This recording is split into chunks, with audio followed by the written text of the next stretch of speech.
Hi friends, మరొక వీడియోతో మీ ముందుకు వచ్చేసాను. ఇక వీడియోలోకి వెళ్దామా? పదండి. ముందుగా ఒక గ్లాస్ పచ్చి బియ్యం, 2 గ్లాసుల బాస్మతి రైస్ని కడిగి నానబెట్టుకోవాలి. తర్వాత మనము ఆనియన్స్, టొమాటో, పచ్చిమిర్చి, పుదీనా, కొత్తిమీరని కట్ చేసి పెట్టుకోవాలి. ఒక ప్లేట్లో బిర్యానీకి కావాల్సిన స్పైసెస్ని తీసుకోవాలి. బిర్యానీ మంచి టేస్ట్గా రావాలంటే ఫ్రెష్గా వేసుకున్న అల్లం వెల్లుల్లి పేస్ట్ని వాడితే బిర్యానీ టేస్ట్ చాలా బాగుంటుంది. చికెన్ స్మెల్ రాకుండా ఉండాలంటే అందులో నిమ్మకాయ, ఉప్పు, పసుపు వేసి బాగా కడుక్కోవాలి. కడిగిన తర్వాత చికెన్లో వాటర్నంతా వంపేసుకోవాలి. చికెన్ని పక్కన పెట్టుకొని తర్వాత స్టవ్ పైన ప్యాన్ పెట్టుకొని ప్యాన్లో మనకు కావాల్సిన నెయ్యిని, ఆయిల్ని యాడ్ చేసుకోవాలి. నెయ్యి యాడ్ చేయడం వల్ల బిర్యానీకి రుచి పెరుగుతుంది. ఆయిల్ బాగా కాగిన తర్వాత అందులో మనం ముందుగా తీసి పెట్టుకున్న స్పైసెస్ని యాడ్ చేసుకోవాలి. మొత్తం స్పైసెస్ వేగిన తర్వాత ముందుగా అందులో ఆనియన్స్ వేసుకొని వేయించుకోవాలి. ఆనియన్స్ త్వరగా మగ్గాలి అంటే 1 స్పూన్ సాల్ట్ని యాడ్ చేసుకోవాలి. సాల్ట్ యాడ్ చేసిన తర్వాత ఆనియన్స్ గోల్డెన్ బ్రౌన్ కలర్లో వచ్చేంత వరకు వేయించుకోవాలి. తర్వాత అందులో అల్లం వెల్లుల్లి పేస్ట్ని వేసుకొని పచ్చివాసన పోయేంత వరకు వేయించుకోవాలి.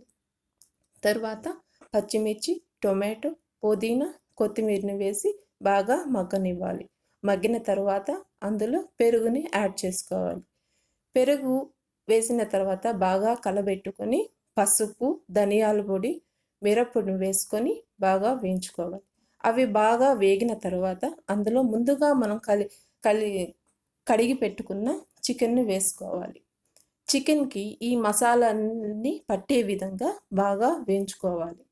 వేయించుకున్న తర్వాత 2 నిమిషాలు పై మూత పెట్టి ఉడకనివ్వాలి. తర్వాత అందులో చిన్న గ్లాస్తో వాటర్ని యాడ్ చేసుకొని విజిల్ని పెట్టుకోవాలి. 2 విజిల్స్ వచ్చేంత వరకు కుక్కర్ని పెట్టుకోవాలి. గ్యాస్ అంతా పోయిన తర్వాత మూత తీసేసి అందులో బియ్యాన్ని యాడ్ చేసుకోవాలి. బియ్యం యాడ్ చేసిన తర్వాత దాన్ని ఎక్కువసేపు కలబెట్టకూడదు, ఎందుకంటే బాస్మతి బియ్యం విరిగిపోతుంది.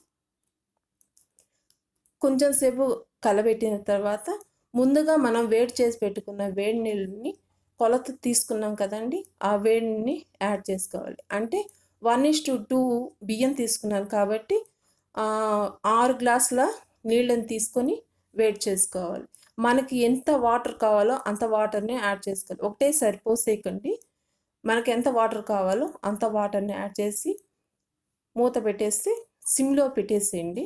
బాగా ఉడికిపోతుంది. తర్వాత దానిపైన కొంచెం నెయ్యిని వేసుకుంటే చాలా రుచికరమైన బిర్యానీ రెడీ అవుతుంది. ఇంకా డిష్ అవుట్ చేసేసి దాన్ని ప్లేటింగ్ చేసుకొని మనం తినేయడమే.